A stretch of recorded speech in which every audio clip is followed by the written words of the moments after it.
Today I want to share my experience installing the Millhouse Rivers turntable. I looked online and didn't really find any good videos, and when I talked to some friends, I noticed they all had various problems with their installation. Turns out the best way to install this, instead of using a jigsaw, is actually to use a router. We all learned how to draw a circle by rotating around one fixed point, and that's what I'm going to do today. Here's a picture of our router with a 3D printed jig. I'll leave a link for you in the description on how to make a jig. This scale drawing of the yard helped us locate the turntable. You know the old saying, measure once, cut twice. This mistake shows us the advantage to using a router. Our first pass was a scoring pass, which allowed us to visualize the final location of the turntable. With the cost of plywood today, this could have been an expensive mistake. In preparation for the cut, we made a couple supports. These will keep the center section from falling straight through when the cut's finished.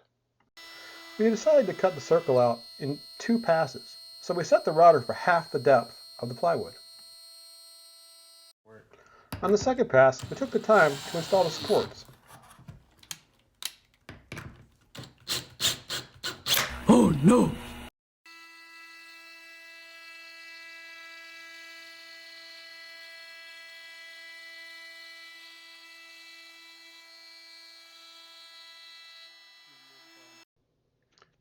We had to move that last support block so we can get this last little tab.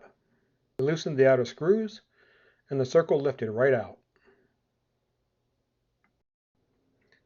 And here's the final product, a perfect circle with a nice, clean, smooth, straight edge. Time to test fit the turntable. We set it in upside down to make sure everything was great. Perfect fit. With the turntable installed upside down, we drilled 5/16" holes through the 8 mounting tabs. We created another jig so that we could align a 1-inch Forstner bit to counterbore the holes.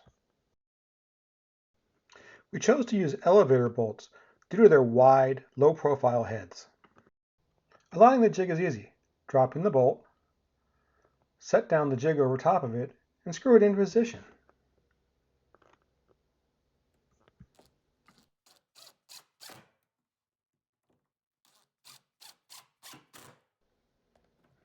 Pop out the bolt and you're ready to go. We added some tape to the drill bit to help us control the depth of each hole.